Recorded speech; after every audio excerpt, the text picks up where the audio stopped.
So what we need to clear up is your involvement with the previous videos.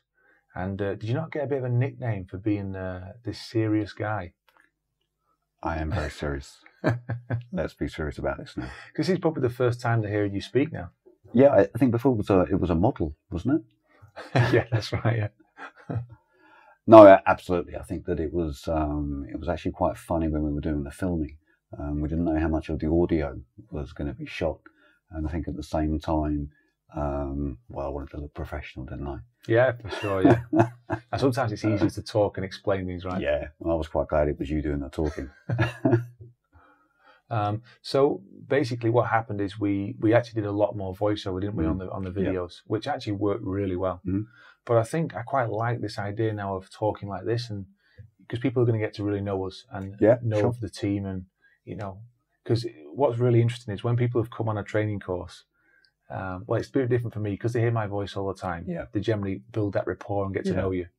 But what I found interesting is when I was co-teaching with you and Audrey on those courses in the past year, it was brilliant because they got to know your personalities. Sure. They were like, wow. Yeah. Actually, quite nice. You've got a lot to say. Or yeah, it was quite funny. I think probably for a few courses afterwards as well. It was actually commented on. We didn't think you talked that much. That's right. And yeah, for sure. And I actually had some people contact me that thought, well, they weren't going to train with me because they'd seen how I looked. And then they obviously looked a bit more into the website and some of the other stuff that I'm putting out. Oh, no, we prefer that. Hopefully they'll get to know you're a bit of a nicer guy from this, and then that assumption will go away. We'll see what happens. All right. So maybe just start with a little bit of, I don't know, a bit about when you met me. What happened there? Okay. Worst day of your life, huh? Well, it's going back a little bit now. It was a friend of mine at the time. She was keen to take training with you. There was a couple of interesting things that happened about it. I think I had about 500 dives. I think I just started my instructor training, and I was, what am I going to learn? Of course. What how to dive, and so a bit reluctant to go and pay more money for more training for something I didn't quite know what it was going to be. So I remember making the journey, and I remember probably the first impression actually was you'd met us in the dive site car park. You'd reserved us a space. Yeah, that's right. Cape and Ray, wasn't it? That's right. You'd parked your car and you reserved our space. I thought that's pretty nice. And then I think probably I was a bit quiet just listening to what you were saying. And then I think it was literally you introduced us to the idea of essentials training. And after about sort of 10, 20 minutes, I thought, actually, I don't know anything about diving. Yeah, this kind of staying still, learning finning techniques. Absolutely. I think we're out on the wood bench, practicing some finning technique. And I thought, well, crumbs, I mean, this is a whole different thing that I'm seeing now. So, at the time, it was a real eye-opener, in terms of how that was. And I think that the other thing that kind of came across was how invested you seemed in actually getting, divers to dive better. And that's something that I'd never really experienced before. Before it was always a bit kind of cookie cutter approach, treadmill style, where no, this is the student, this is the course they're going to be on, and then when they leave, they leave. Now this is someone that's actually wanting to take part, in that training. Definitely, and really put in. And so, it was a really refreshing teaching style. Well, I mean, that's what I kind of seen in you. I've seen that little change in people, and it's brilliant because you see if they're going to be receptive to those ideas you've got, and if they're going to change to it. Now, lucky for you at that point, you were totally up for that. And what it actually enabled me to do was the fact that you did have a lot of competency in the water, and you were open to learn, even if you had maybe that little barrier in your head at the start. But it certainly didn't come across to me in the water that. Sort of we all got on well, didn't we? And I think even on day 2, I kind of said to you, look, there's this side mount configuration. Yeah, that's right. Yeah. Should we ditch this back mount and do you want to give it a try? And you were all up for that. Yeah, And of course, it was just like this other door opened again, wasn't it?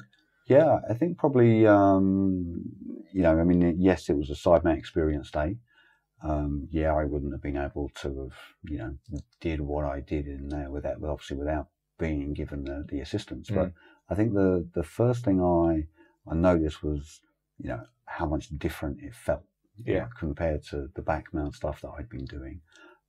Yes, you feel that you're super cool, you're in this different configuration, and you're now doing something different from other people.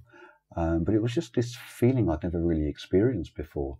And I didn't really know much about bungees and bolt snaps and cylinder trim and this kind of stuff. But I just remember feeling so much more agile in the water. I knew this was what I had to take more of. And it was from doing things like that to teaching back mount essentials day one with you guys, and then moving it to side mount kind of essential training day two. All I did was change the configuration. Yeah. I'm still teaching the same concepts, the finning techniques, the holding still.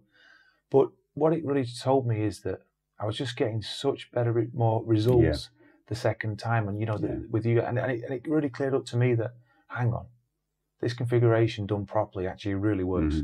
And I'm not saying back mount doesn't and can't, but if there's something way better, and that was why I think, one of the main reasons why I just, like you did it, put a big smile on my face, using it myself. So hang on a minute, let's put other people in it. That's right. Yeah, that's right. So a lot's happened since then, of course. You've surpassed that time and become what I would call a proper instructor, if not world class now. And what the things are is what's interesting for the people probably listening to this is what are you passionate about teaching? What do you like to teach, really? Sure. Okay. Well, if I'm honest, I mean, I can teach a number of different levels. And what I've actually found is that the higher level that you teach at, almost the less interesting it is. Okay. Which sounds a little bit strange, maybe. Yeah. And the reason for that is that when you start taking someone, let's say on a side mount course or even an entry level technical course, what you're actually doing is you're making a big transition in the diver. If you take for a moment the equipment away, the configuration, what you're doing is you're essentially opening their eyes and their mind to what we're calling the essentials of diving. How is it they're going to hold still in the water, have good buoyancy? How are they going to move effectively through the water? And you find that you're really introducing them to a different approach, a different way. And the comfort level, the skill level that you're building, it's probably the biggest change in a diver's sort of training curve, if you like. Yeah, absolutely. And so when you see that, yes, of course, you get a buzz out of that. But I think it's also where it's kind of the most interesting part, because you're delivering this new information, you're getting them to make this big change. And I'm not saying I'm the best at doing it, but what I find is that, because I know what helped me learn, at the same time, I do have like an engineering and sort of science background. And so a lot of things that we're discussing, weighting, trim, positioning, what the different effects of things are on the body. I find myself naturally able to, generally get these ideas across. And I'm really enjoying just seeing this sort of revolution, in the diver. Yeah, definitely. I will admit that it's harder to teach that kind of course than, let's say, a Trimix course. A Trimix course is actually quite easy to teach if the diver's at the right level coming in for it. But for me, it has the most rewards, and I think that, most of the programs that we're doing are somewhere between 4 to 8 days. Yeah. And, I quite often do it with the student. When we get to sort of day 6, day 7, I say, all right, let's take a look now at day 1. And, you're stunned almost at that transition. And so I just really enjoy seeing that, and actually, you see it in the diver, you feel good for that reason. And I think that, just being part of that journey again, it's giving you almost a chance to kind of relive that. So it's really the side mount essentials and the entry-level technical stuff. Brilliant. For me is really what I'm enjoying the most. Yeah, excellent. I mean, I definitely relate to that, and I probably agree with absolutely every part of that for myself as well. What's really cool there is that, what the take-home message there for divers is that actually, if you're going to invest anything in your training, don't look to put all your money into a trimix course. What you really want to do is actually backtrack a little bit before there and make sure that you've really spent the money building them essential skills properly. So again, this online training is a clever way to watch it and see where you're really up to. And if you have got, you know, things missing, well, I guarantee you need to work on them before you even think about getting to these higher levels.